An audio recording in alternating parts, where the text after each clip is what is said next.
ಒಂದು ವೇಳೆ ಲೋಕಸಭೆ ಚುನಾವಣೆಯಲ್ಲಿ ಕಾಂಗ್ರೆಸ್ಸಿಗೆ ಕಡಿಮೆ ಸ್ಥಾನ ಬಂದಲ್ಲಿ ತಮ್ಮ ಗ್ಯಾರಂಟಿಗಳನ್ನು ಜನರು ತಿರಸ್ಕರಿಸಿದ್ದಾರೆಂದು ಅರ್ಥ. ಕೂಡಲೇ ಅವುಗಳನ್ನು ರದ್ದುಪಡಿಸಿ ಮಾನ್ಯ ಮುಖ್ಯಮಂತ್ರಿಗಳೇ ಎಂದು ಮಾಗಡಿ ಶಾಸಕ ಎಚ್.ಸಿ. ಬಾಲಕೃಷ್ಣ ಹೇಳಿದ್ದಾರೆ.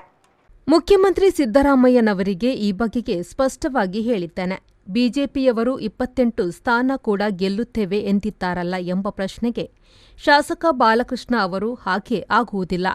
ಒಂದು ವೇಳೆ ಬಿಜೆಪಿಯು ಹೆಚ್ಚು ಸ್ಥಾನ ಗೆದ್ದರೂ ಕೂಡ ಜನರು ನಮ್ಮ ಸರಕಾರದ ಗ್ಯಾರಂಟಿ ಬೇಡ ಎಂದಿದ್ದಾರೆ ಎಂದು ಅರ್ಥ ಅಲ್ಲವೇ? ಹಾಗೊಮ್ಮೆ ಆದಲ್ಲಿ ಗ್ಯಾರಂಟಿ ರದ್ದುಪಡಿಸಿ ಎಂದು ಮುಖ್ಯಮಂತ್ರಿಗಳಿಗೆ ತಿಳಿಸಿದ್ದೇನೆ. ಗ್ಯಾರಂಟಿ ಬೇಕಾ ಅಕ್ಷತೆ ಬೇಕಾ ನೀವೇ ತೀರ್ಮಾನಿಸಿ ಎಂದು ಸಹ ಬಾಲಕೃಷ್ಣ ಹೇಳಿದರು. ಗ್ಯಾರಂಟಿಗಳು ಬಡವರಿಗಾಗಿ ಜಾರಿಯಾಗಿದೆ. ಅವು ಗ್ಯಾರಂಟಿಯಾಗಿ ಮುಂದುವರಿಯುವ ಅಕ್ಷತೆ ಎಂದು ಮುಖ್ಯಮಂತ್ರಿ ಸಿದ್ದರಾಮಯ್ಯನವರು ಪ್ರತಿಕ್ರಿಯಿಸಿದರು.